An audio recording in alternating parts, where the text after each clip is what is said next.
Hello and welcome back to JW's Dugout. John here. Hope you guys are having a fantastic day, fantastic week. Yesterday, if you were around, you saw that I started my top 50 pickups of the year series, a two-part series. So we had part one yesterday. We went through numbers 51 because I had to throw a little bit of a curveball to number 26. And today, in part two, you guessed it, we're finishing the countdown, the top 25 favorite pickups of the year in my collection. And this is where things get wild. I mean, as wild as they can from a collecting standpoint. So you've got some vintage icons, you have some all-time great autos, and a few pieces I still truly can't believe are a part of my collection. And just as I prefaced yesterday, I'm not ranking these by dollar amount, or even in some cases by collectability in terms of from the sphere of the greater collector, how in demand they are. These are my favorite items that I've picked up. We're gonna get selfish here. My favorite items that I've picked up throughout 2025. So without further ado, grab a seat in the dugout, since this is JW's Dugout, and grab a drink, and we will look at number 25 all the way through the top pickup of the year at number 1. So let's swing the camera around. All right, guys, let's jump right back into it with number 25. And that's the 1961 Topps Sandy Koufax in a beautiful SGC 5. Mid-career Koufax, right before the dominance really hit full throttle. But this is just such a crisp photo. Fairly sharp corners, I would say. And just a beautiful pose by Koufax. Take a look at the back of the card. Really just getting going. If you take a look at his record there, you've got, 11 and 11 and 58. 8 and 6 and 59, 8 and 13 and 60. Just a sign of things to come. Beautiful card. All right, number 24 is another Roy Campanella, and this time it's the 1955 Bowman Campanella in an SGC 3. Framed inside, of course, the TV design. Nothing says 50s like this set to me. It's pure nostalgia. Still got the sticker on the back. But this is a very clean looking card. I bought this one from, I believe, Jake at Legends Never Die. Very early on in my YouTube content creating career. I think this is one of the first cards that I purchased from him. But yeah, love this card. Good looking card. All right, number 23 is the first, at least for this video, Hank Aaron. A lot more to come. The 1959 Topps Hank Aaron in an SGC 4. I think one of the most photogenic cards of Aaron's run. That yellow background just really pops. And this one is a little bit off center, but very clean registration, I would say. Looks great. Love the Hank Aaron in all lowercase. And you've got the Indian on the left corner. The back looks fantastic. Happy to add that one.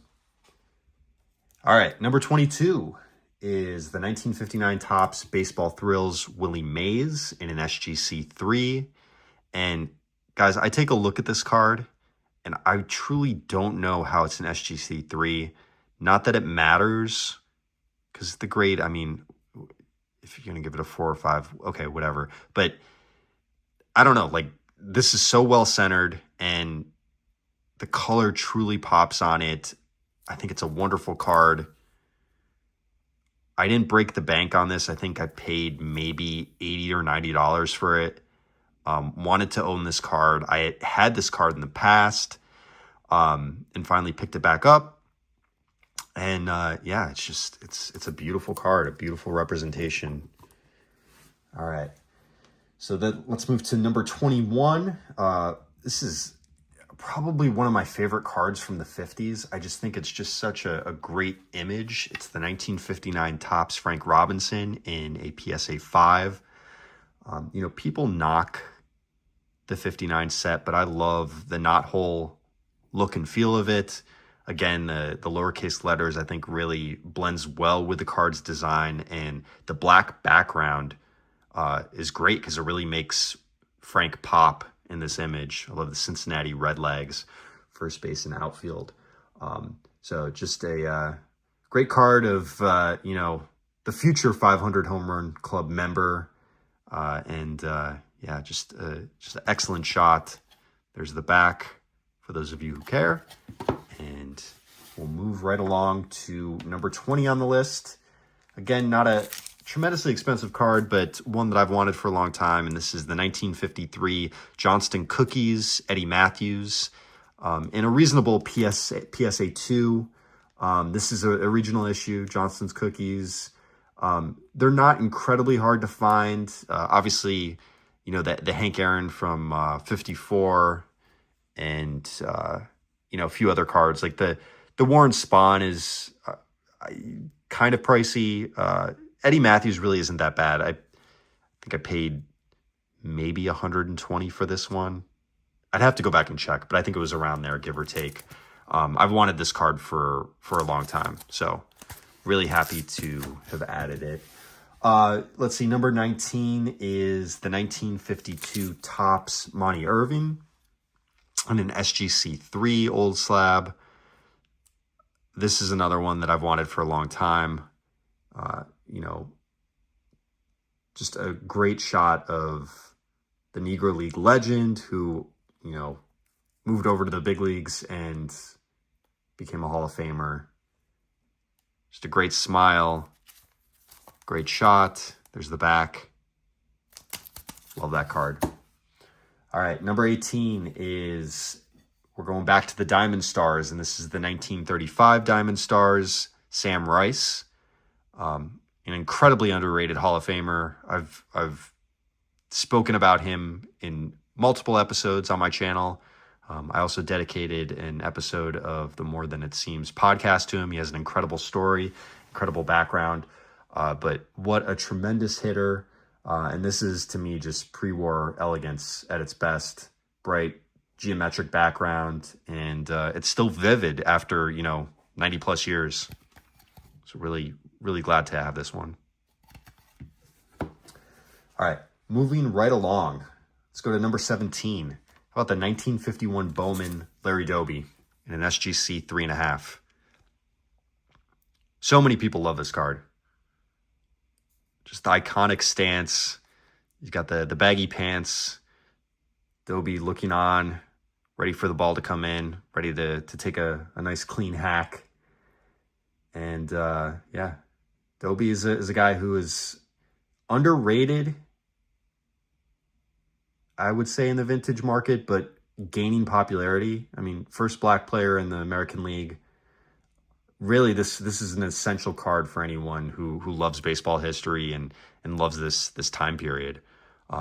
So this had been on my list for quite some time, and was waiting for a copy that really, again, like, I understand it's not very well centered top to bottom, but the image is fantastic, and that's really what I care about most when it comes to vintage baseball cards. Nice looking back too. All right, guys. Moving right along to number 16. This is not a baseball card, but we will show a Perez steal of Dizzy Dean, which only means that we're going to show off an autograph. And that is this Dizzy Dean signed index card, PSA DNA certified. Dizzy was, of course, the larger-than-life personality, and this is a beautiful, clean blue ink signature. Love it. Had been waiting probably a couple years to find the right one. I knew I wanted it on an index card from an affordability standpoint, and this one popped up that really kind of met my budget, and I pulled the trigger. And here we are. Okay, let's see, number 15. This is my first T202 Hassan triple folder, and I decided to go with a Hall of Famer, of course, and that is Johnny Evers. This is a PSA 3. He is on the card, sharing the card with James Archer. And to me, this is one of the hobby's coolest vintage formats. You've got the two T205 style panels and then the black and white action shot in the middle. And you get a story, and I love that. Absolutely love that. So much history in this set and in this card. They give a nice write-up about Johnny Evers and the fact that he is from Troy, New York, and just some of the details as far as what he does off the field or what he did off the field. And of course, some details on his playing career as well. But beautiful action shot. Love it. Hope to add some more of the Hassan triple folders to the collection in the coming year. All right. Number 14. This one is strictly on the list, I would say, for the quality of the card. It's not incredibly pricey. It probably runs around $150, but the 1958 Topps Hank Aaron All-Star in an SGC 5.5. And to me, from a visual perspective, it doesn't get much better than this. This is right in my wheelhouse. Got the blue background that pops. Fantastic image of Hank Aaron. Sport magazine, of course. And this goes now right along with my 58 Topps run as I'm working on the complete set. So there's that one. And yep, you're going to start to see a growing trend. A lot of Hank Aaron's, guys. So buckle up. Number 13 is the 1957 Topps Hank Aaron. Picked this one up within the last couple months. This is in PSA 3. Of course, you have the reverse image of Hank batting left-handed, essentially. But, man, love the photography, the full-color photography here. Aaron kind of just looking in. You know, it's obviously it's a pose. He's not actually up to bat, but just a wonderful, wonderful shot of him in his Milwaukee Brewers uniform. There's the back. Beautiful card. All right. The theme continues. Number 12, the 1958. I'm losing it. Did I say that this was 58? Of course I meant 57. If I said 58, you know I meant 57. This is the 58. It's been a long day, guys. 1958 Topps Hank Aaron. This is the white name, and it is in a PSA 3. This is another one where you get just a great portrait of Hammering Hank. And I love the green background. Really makes Hank Aaron pop. You've got the comic strip on the back, some stats, and more Hank Aaron goodness. Love it. All right. Number 11 is a guy that is definitely, I would say, a top 5 Hall of Famer for me, just from purely a story perspective and my appreciation for him and the fact that he's very underappreciated as a Hall of Famer. And that is this 1934 Gaudy Floyd Vaughn, better known as Arky Vaughn, in an SGC 3. And this is another one where, yeah, there might be a little bit of issue right here, but look at the color on this bad boy. That background is beautiful. I love, of course, the iconic Lou Gehrig says. Arky Vaughn was an incredible, incredible player, an elite hitter, a guy whose life ended way too soon. And this is just a beautiful, beautiful representation of a great player. Very happy to own it. Okay, number 10. This one I picked up at a local card show probably maybe 3 or 4 months ago. This is a 1953 Topps Warren Spahn. Of course, it has the wear issue on the bottom left, as most 53s do. This isn't an SGC 3, but just a classic portrait of the winningest lefty in history. The painting style art makes this one of the prettiest cards, I would say, in my collection. I think most people love this card in particular. I love that you have, you know, the fence with the advertisements on the back. You've got the baby blue sky and the clouds. And then the wonderful back with Spawn's facsimile signature and some stats and a little bio and a quiz as well if you get bored. But how could you get bored by a card like this? All right. Oof, this one could have been higher. Again, this is one that maybe ran me about $170, I would say. Maybe even a little bit less than that. I could have put this in the top 5 just purely from the fact that this is one of my favorite cards that I own. It's the 1954 Red Heart Warren Spahn. In a modest PSA 3, but from a visual standpoint, it is definitely a gem. Bright green background, and I don't know, every time I see this card, I can't look away. This one is on display in my office. It doesn't get tucked away in a case or anything like that. I have this on display because I'm very proud to have owned this card and put it into my collection. So, man, love it. Okay, number 8 is not a baseball card. However, it is an autographed print of Hammer and Hank. Now, this is in a PSA DNA certified auto grade gem mint 10. Beautiful, bold Hank, full name Hank, auto. I love it. I just love the vintage appeal of this. You've got Hank Aaron, Milwaukee Braves, National League batting champ in 59. And then you also have another image of him on the other side. And, you know, I would love to know where this came from because I don't think it was like clipped out of a magazine. I would love to know a little bit more of the history of this. It's too clean of a cut to have come from a magazine, but a print of some sort. I don't know. But I'm just so happy to have this. I have Hank's autograph multiple times over, but this one, I saw it. I got such a good deal on this. I paid just a shade over $200 for this. And I couldn't pass it up because he is one of my all-time favorite players. He's one of my heroes. Everything that he went through, everything that he means to the city of Milwaukee and Atlanta, everything that he means to the Braves organization and to baseball as a whole. And just really proud to own this. All right. Number 7 is a quad piece. You guys are going to get 4 cards for the price of 1. 4 legends. And I mentioned this earlier, but as you guys know, 2001 Upper Deck Hall of Famers is my favorite, we'll call it modern set of all time.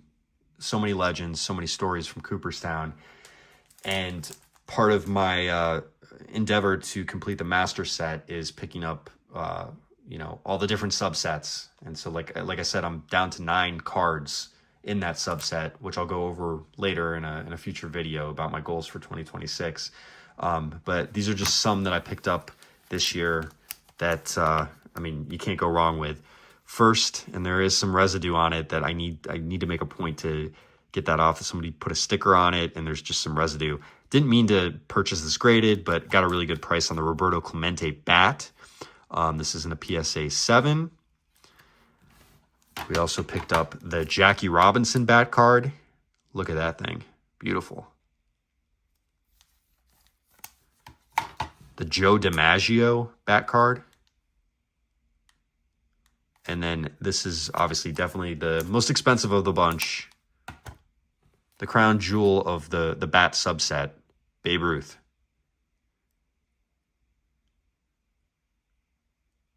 I know people have their opinions about relic cards, but I don't know. As a kid, when relic cards first came out, I never in my wildest dreams thought that I would have the opportunity to own a piece of bat, just even if it's a sliver that Babe Ruth swung or Jackie Robinson swung or Roberto Clemente. These are legends, and just super happy to have these represented in my collection and represented in my all-time favorite set. So we're going to get there. That's one of the goals for this year. Knock off those 9 cards and complete the master set. All right, guys. I know we've been at it a long time here. We have 6 more items to go, and we'll continue with the voice of baseball, the voice of God, some people say, Vin Scully. This is his 2012 Cooperstown Voices of Summer. But this isn't the card. It's this piece here. The check from Vin Scully. Full name to Vincent E. Scully, First Interstate Bank, Pacific Palisades, California. And I've mentioned this multiple times when I've shown this check off. Very, very proud of this because I love broadcasting history, and I know I mention it quite frequently, but it's something that I'm really proud of. The fact that I spent so many years as a sports journalist, and writing and broadcasting means so much to me. And Vin Scully was it. He's the voice of baseball. You hear his voice, it's Dodgers baseball. At certain points it was playoff baseball. It was the World Series. And to own this is it's very meaningful to me. But the thing that really makes it stand out, and I know some of you guys are going to be like, okay, like does it really matter? It does to me. This check is dated 4/27/1987. That's my exact birthday. So when I saw it on eBay, I'm like, one of these days I'm going to spend, between $300 and $500 on a Vin Scully autograph because I have to have it in my collection. I saw this and I'm like, it's got to be a sign, right? Like, how often are you able to pick up an item you've been looking for forever that has your exact birth date on it? We're not talking about just your birthday, we're talking about your birth date, same year. So I know it's a little cheesy, but means a lot to me. So really happy to have this one. We'll put Mr. Scully up there. Okay, guys, we are down to number 5. How about the 1955 Topps Hank Aaron in a beautiful SGC 2.5? I know it's a low grade, but again, really pops here. Hank swinging the bat, facsimile auto, logo in the top left corner, and an impeccable image of Hank Aaron. Second year card, pure 1950s perfection. I got to take them off these sleeves, these eBay authenticated authenticity guarantee sleeves. Got to get out of there, but yeah, love this one. All right, guys, 4 more to go. Another Hall of Fame auto. How about Mickey Cochran? There's this Perez Steel, but how about this? It's a government postcard addressed to a Mr. John J. Smith of Detroit, Michigan. Of course, that's not me. Dated October 13th of 1952. But do you know what is me? John. And it says to John. Again, very cheesy on my end, but I think this is pretty cool. How often are you able to pick up a Mickey Cochran autograph and it's addressed to you? Okay, it might not be addressed to me, but it's addressed to John, and we're all related, right? So, but anyways, it says, to John, best wishes, Mickey Cochran. Sorry, I do not have any photos at present. I had this one reviewed by a third party on top of it being PSA authenticated because I had some concerns with it. It all checked out for the time period, and this is a guy that I've wanted to pick up for a while. Got a fairly decent price. I purchased this for, I believe it was under $400, which I think is pretty good for Mickey Cochran. Some of his autos go much higher. Love the fact that it's on a government postcard, and just think it's a very nice piece and some added importance with it being inscribed to my namesake. All right, number 3, another all-time Hall of Famer, Mr. Connie Mack. I purchased this. I think I actually technically purchased this at the end of December of last year, but it didn't arrive until January. However, I am gauging my top 50 pickups of the year by when I receive it. So we're going to keep this one on the list, and this clocks in at number 3. Signed album page, PSA DNA authenticated, graded mint 9. It's the auto grade only. Multiple members of the Philadelphia A's on this album page. Most prominently, of course, Connie Mack front and center. You also have Schoolboy Rowe and a handful of other guys. You got a couple autos on the back as well. Elmer Vallo. But really, obviously, what you purchase this for is the Connie Mack signature, baseball's original mastermind, a guy who had over 50 years in the game, and just an elegant signature, and really, really happy to have this, to own this, and add it to the Hall of Fame auto collection. So that is number 3. All right, 2 more to go, guys. We're almost there. Get your drum rolls ready. All right. Number 2 is the 1955 Bowman Hank Aaron in an SGC 3.5. We return to the TV set design, and this time with Hammer and Hank, framed like he's starring in his own show, which, let's face it, he was. Taking the majors by storm. And I love this pose, hands on his knees, potentially getting ready to catch a fly ball in the outfield, and love it. Second year card. So again, I'm very, very close to completing the Hank Aaron run.